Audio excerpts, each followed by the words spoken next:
তো hello everyone, সবাই কেমন আছো? আশা করছি ভালো আছো। আমিও কিন্তু ভীষণ ভালো আছি। অনেক দিন ধরেই ভাবছিলাম ভিডিওটা দেব, কিন্তু সময়ের অভাবে ভিডিওটা বানানো হচ্ছিল না আর দেওয়াও হচ্ছিল না। তো দেখো, এই যে ভিডিওটা দেখতে পাচ্ছ, এই ভিডিওটা হচ্ছে আমাদের যে প্রতি বছর ইনভাইট থাকে, তার আমার বাড়িতে আমরা যাই এবং সেখানে নিমন্ত্রণও থাকি। তো এবারেও চলে এসেছে, কিন্তু মায়ের গেটটা আমরা যখন এসেছি অনেকটাই রাত হয়ে গেছে, গেটটা তালা পড়ে গিয়েছিল। তাই ভেতরে ঢুকে কিছু ফটো ভিডিওস করতে পারিনি, মার গলায় মালাটাও দিতে পারিনি। তো মালাটা বাইরেই, মানে মার ঠাকুর ঘরের ভেতরেই ঢুকিয়ে আমাদের রাখতে হয়েছে গ্রিলের বাইরে থেকে। তো যা কিছু নিয়ে গেছিলাম মার জন্য, মিষ্টি, কোনো কিছুই মাকে দিতে পারিনি, তো সেটা একদম সামনেই রেখেছিলাম। তো তারপর আমি ভাবলাম কি না, যখন গেটটা বন্ধ হয়ে গেছে তখন আর খুলতে বলাটা হয়তো ঠিক হবে না। তো মাকে বাইরে থেকেই দর্শন করলাম, যতটুকু পারলাম তোমাদের সামনে ভিডিও তুলে ধরার চেষ্টা করলাম।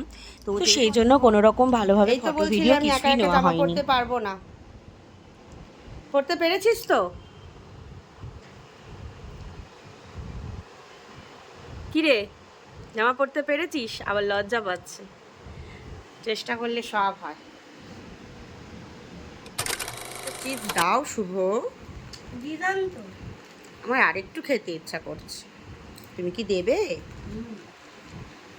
দাও। Thank you. ওয়েলকাম।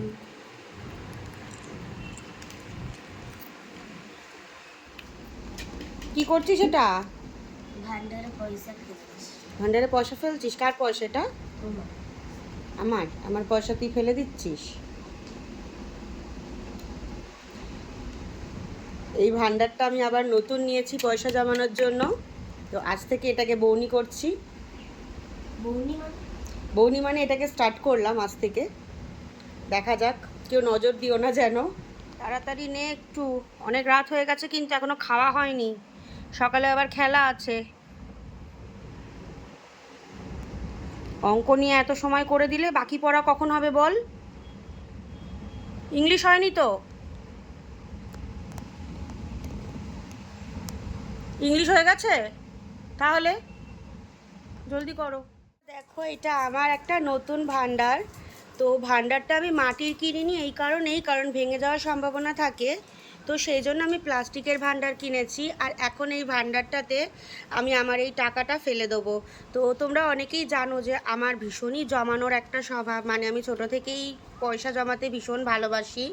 আর সেটা যদি হয় আরও নিজের পরিশ্রমের টাকা, তো আমি ভীষণ খুশি হই। যাই হোক, তো টাকাটা ঢুকছে না, মনে হচ্ছে মুখটা আরও কাটতে হবে। তো যেহেতু এটা 500 টাকার নোট, সেই জন্য মনে হয় টাকাটা ঢুকছে না। তো শুভর বাবাকে বলবো, শুভর বাবা একটা ব্যবস্থা ঠিকই করে দেবেই। তো চলো, পরে তোমাদেরকে আবার কখনো ভিডিও করে দেখাবো যে এতে আমার কত টাকা জমলো।